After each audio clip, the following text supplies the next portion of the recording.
Arjun, good morning once again. എന്താണ് സമ്മേളന നഗരിയിൽ നിന്നുള്ള മറ്റൊരു പ്രധാനപ്പെട്ട ബ്രേക്കിംഗ് വാർത്ത? Good morning Arun. അതായത് സമ്മേളനത്തിൽ മുഖ്യമന്ത്രിയുടെ മറുപടി പ്രസംഗം തന്നെയാണ് ഈ ബ്രേക്കിംഗ് വാർത്തയായിട്ടുള്ളത്. അതായത് EP ജയരാജനുമായി ബന്ധപ്പെട്ടുകൊണ്ട് EP ജയരാജൻ പ്രകാശ് ജാവ്ദേക്കർ കൂടിക്കാഴ്ചയിൽ മുഖ്യമന്ത്രി മറുപടി നൽകിയിരിക്കുന്നു. ആ മറുപടിയിൽ പറയുന്നത് EP ജയരാജന് ജാഗ്രത കുറവുണ്ടായി, എന്നാൽ നേതാക്കളെല്ലാം ക്രിസ്റ്റൽ ക്ലിയർ എന്നുള്ളതാണ് മുഖ്യമന്ത്രി മറുപടി നൽകുന്നത്.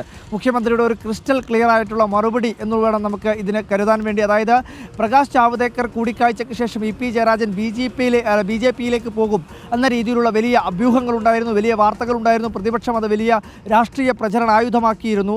അത്തരത്തിൽ അതുമായി ബന്ധപ്പെട്ടുകൊണ്ടുള്ള ചർച്ച ജില്ലാ സമ്മേളനത്തിൻ്റെ പൊതുചർച്ചയുടെ ഭാഗമായി ഉയർന്നു വന്നിരുന്നു. വലിയ രീതിയിലുള്ള, അതായത് EP ജയരാജനെ കടന്നാക്രമിച്ചുകൊണ്ടുള്ള വിമർശനങ്ങൾ ഉണ്ടായിട്ടില്ല എങ്കിൽ കൂടി ആ വിഷയം സമ്മേളനത്തിൽ ചർച്ചയായിരുന്നു. അപ്പോൾ ആ ചർച്ചയ്ക്കാണ് മുഖ്യമന്ത്രി മറുപടി നൽകിയിരിക്കുന്നത്.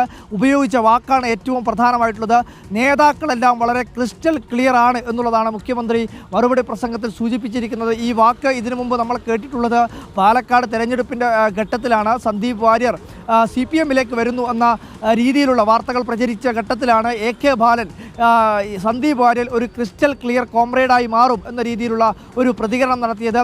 ആ വാക്ക് ക്രിസ്റ്റൽ ക്ലിയർ എന്നുള്ള വാക്ക് ഉദ്ധരിച്ചുകൊണ്ടാണ് EP ജയരാജൻ പ്രകാശ് ജാവ്ദേക്കർ കൂടിക്കാഴ്ചയിൽ മുഖ്യമന്ത്രി മറുപടി നൽകിയിരിക്കുന്നത്.